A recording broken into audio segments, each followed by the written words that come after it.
Hello সম্মানিত চাকরি প্রত্যাশী বন্ধুরা, আসসালামু আলাইকুম ওয়া রাহমাতুল্লাহি ওয়া বারাকাতুহু। চলে আসলাম বাংলাদেশ নৌবাহিনী থেকে প্রকাশিত বিশাল একটি নিয়োগ বিজ্ঞপ্তি নিয়ে। দেখতে পাচ্ছেন বাংলাদেশ নৌবাহিনী থেকে একটি বেসামরিক পদের জন্য নতুন নিয়োগ বিজ্ঞপ্তি প্রকাশ করা হয়েছে, যেখানে বাংলাদেশের সকল জেলা থেকে দেখতে পাচ্ছেন সকল জেলা থেকেই কিন্তু আবেদন করতে পারবেন, কোনো জেলায় বাদ দেওয়া হয়নি। আর এখানে আপনি আবেদন করার জন্য শিক্ষাগত যোগ্যতা প্রয়োজন হবে খুবই কম। দেখতে পাচ্ছেন শুধুমাত্র অষ্টম শ্রেণী পাস করে আপনি আবেদন করতে পারবেন, যেটাকে আমরা জুনিয়র স্কুল সার্টিফিকেট বলে থাকি। আর হচ্ছে এখানে আপনার পদসংখ্যা দেখতে পাবেন, অনেক ভালো কিছু পদসংখ্যা। এই পদের মধ্যে 61 জন লোক না হবে, এখানে 4 জন 2 জন, তারপরে 4 জন 5 জন 6 জন, এভাবে সর্বমোট 88 জন লোক না হবে, যেখানে বেতন দেওয়া হবে অনেক ভালো ভালো কিছু বেতন। দেখতে পাচ্ছেন 22,000 টাকা, 22,000 টাকা, 23,000 টাকা।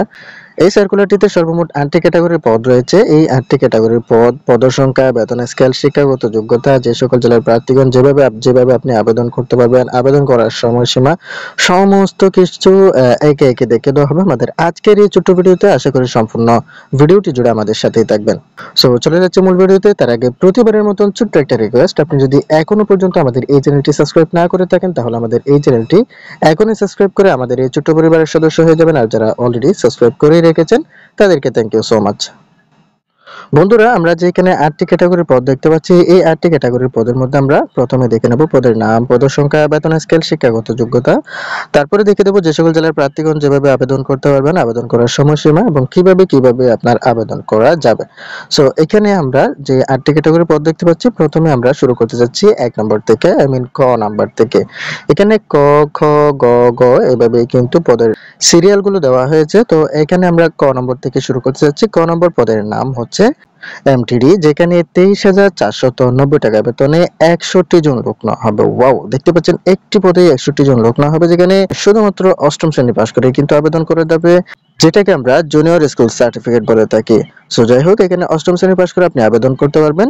যেহেতু এখানে সমমান বলা হয়েছে, আপনি মাদ্রাসা, স্কুল, কারিগরি বোর্ড যেখান থেকে হোক না কেন অষ্টম শ্রেণী পাশ করে আবেদন করতে পারবেন। সো এখানে আরেকটা কথা হচ্ছে, আপনার অবশ্যই ভারী গাড়ি চালনায় বৈধ ড্রাইভিং লাইসেন্স থাকতে হবে এবং ভারী যান চালনায় 5 বছরের বাস্তব অভিজ্ঞতাও থাকতে হবে। তারপরে দেখা যাচ্ছে খ নম্বরে ইঞ্জিন ড্রাইভারের এখানে 23,490 টাকা বেতনে 4 জন লোক না হবে, যেখানে শিক্ষাগত যোগ্যতা প্রয়োজন হবে মাধ্যমিক স্কুল সার্টিফিকেট বা সমমান পরীক্ষায় উত্তীর্ণ, অর্থাৎ আপনি যে কোনো একটি স্বীকৃত বোর্ড হতে এসএসসি পাস করে আবেদন করতে পারবেন। সো এখানেও দেখা যাচ্ছে ভারী যান চালনায় লাইসেন্স থাকতে হবে এবং ভারী যান চালনায় 5 বছরের অভিজ্ঞতা থাকতে হবে। সো এখানে 3 নম্বর যে পদটি রয়েছে, ঘ নম্বর পদ, এই ঘ নম্বর পদের নাম হচ্ছে ক্রেন ড্রাইভারের এখানে 23,490 টাকা বেতনে 2 জন লোক না হবে, মাধ্যমিক স্কুল সার্টিফিকেট বা সমান পরীক্ষা উত্তীর্ণ হয়ে আবেদন করতে পারবেন এবং এখানে আপনার লাইসেন্স থাকতে হবে এবং 3 বছরের বাস্তব অভিজ্ঞতাও থাকতে হবে। দেন কার্ট লিফট ড্রাইভার, এখানে দেখা যাচ্ছে 23,490 টাকা বেতনে 2 জন লোক নেওয়া হবে, মাধ্যমিক স্কুল সার্টিফিকেট বা সমমান পরীক্ষায় উত্তীর্ণ হয়ে আবেদন করতে পারবেন। তারপরে লিডিং ফায়ারম্যান, এখানে দেখা যাচ্ছে 23,490 টাকা বেতনে 4 জন লোক নেওয়া হবে, শুধুমাত্র মাধ্যমিক স্কুল সার্টিফিকেট অর্থাৎ এসএসসি পাস করে আবেদন করতে পারবেন। দেন ফায়ার ইঞ্জিন ড্রাইভার, এখানে 4 জন লোক নেওয়া হবে, সেম মাধ্যমিক স্কুল সার্টিফিকেট পাস করে আপনি আবেদন করতে পারবেন। ইঞ্জিন ড্রাইভারের এখানে 22,490 টাকা বেতনে 5 জন লোক নেওয়া হবে, যেখানে আপনি শুধুমাত্র মাধ্যমিক স্কুল সার্টিফিকেট পাস করে আবেদন করতে পারবেন। সো এখানেও কিন্তু আপনার লাইসেন্সধারী হতে হবে এবং 3 বছরের অভিজ্ঞতা থাকতে হবে। প্রত্যেকটাতে কিন্তু একই রকম দেওয়া হয়েছে। দেন ক্রেন ড্রাইভারের এখানে 22,490 টাকা বেতনে 6 জন লোক না হবে, যেখানে আপনি শুধুমাত্র মাধ্যমিক স্কুল সার্টিফিকেট অর্থাৎ এসএসসি পাস করে আপনি আবেদন করতে পারবেন এবং এখানেও দেখা যাচ্ছে ক্রেন ড্রাইভারে লাইসেন্সধারী হতে হবে এবং ভারী যান চালনায় 3 বছরের অবশ্যই অভিজ্ঞতা থাকতে হবে। সো সর্বমোট এখানে 88 জন লোক না হবে। এখানে আপনার আবেদন করার জন্য বয়স সীমা কত প্রয়োজন হবে সেটা অনেকের প্রশ্ন থাকে, সো সেটা একটু প্রথমে ক্লিয়ার করে দিচ্ছি। এখানে যে দেখতে পাচ্ছেন 19 ডিসেম্বর 2024 খ্রিস্টাব্দ তারিখের মধ্যে 18 থেকে 32 বছর বয়সের মধ্যে হতে হবে, তাহলে কিন্তু আপনি এখানে আবেদন করতে পারবেন। আর হ্যাঁ, এখানে আবেদন করার সময়সীমা এবং কিভাবে আপনি আবেদন করতে পারবেন এই বিষয়টি একটু আমরা দেখে নিই। দেখতে পাচ্ছেন আবেদন করার সময়সীমা হচ্ছে 19 ডিসেম্বর 2024 খ্রিস্টাব্দ।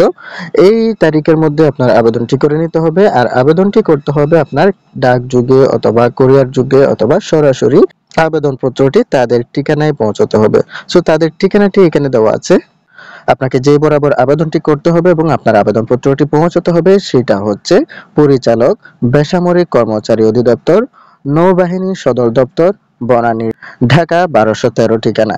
এই ঠিকানায় আপনার আবেদনটি পৌঁছাতে হবে এবং এই বরাবরই আপনাকে আপনার আবেদনটি করতে হবে।